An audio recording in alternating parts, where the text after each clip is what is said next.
একঘেয়ে ঢ্যাঁড়সের পদ খেতে খেতে কি বিরক্ত হয়ে গেছো? তাহলে একবার এভাবে ঢ্যাঁড়সের পদটি রান্না করে দেখো। রুটি কিংবা ভাত সবেতেই কিন্তু এই পদটি বাজিমাত করে দেবে।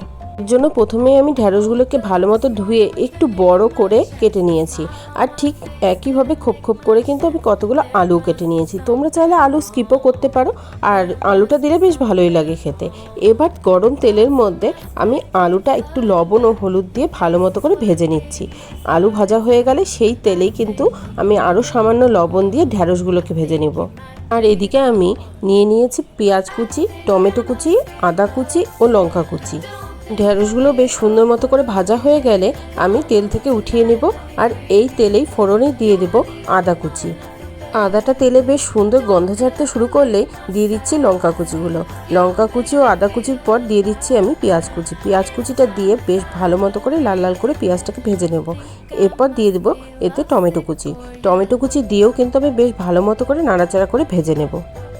পেঁয়াজ টমেটো খুব ভালো মতো করে ভাজা করে নিয়ে আমি এর মধ্যে দিয়ে দেবো স্বাদ মতো লবণ, পরিমাণ মতো হলুদ, লঙ্কার গুঁড়ো ও দিয়ে দেবো সামান্য ধনের গুঁড়ো। দিয়ে ভালো মতো করে কষিয়ে নিব। এবার এর মধ্যে আমি 2টো ডিম ফাটিয়ে দিব।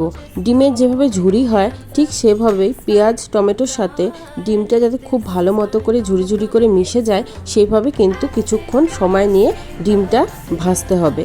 ডিমের ঝুরিটা খুব ভালো মতো করে পেঁয়াজ টমেটোর সাথে মিশে গেলে এই অবস্থাতে আমি দিয়ে দিব ভেজে রাখা আলু ও ঢ্যাঁড়সগুলো। এবার ভেজে রাখা আলু, ঢ্যাঁড়স ও ডিমের ঝুরিটা একসাথে বেশ ভালো মতো করে কিছুক্ষণ ভেজে নিতে হবে। ঢ্যাঁড়স ও আলু আগে থেকে ভেজে রাখার কারণে খুব তাড়াতাড়ি কিন্তু সফট হয়ে যাবে। আর সবশেষে যদি ধনেপাতা থাকে বাড়িতে তাহলে কিছুটা ধনেপাতা কুচি উপর থেকে ছড়িয়ে দিতে হবে। ব্যাস, তাহলেই কিন্তু রেডি। এই পদটি তাহলে কবে তৈরি করছো তোমরা জানিও কিন্তু।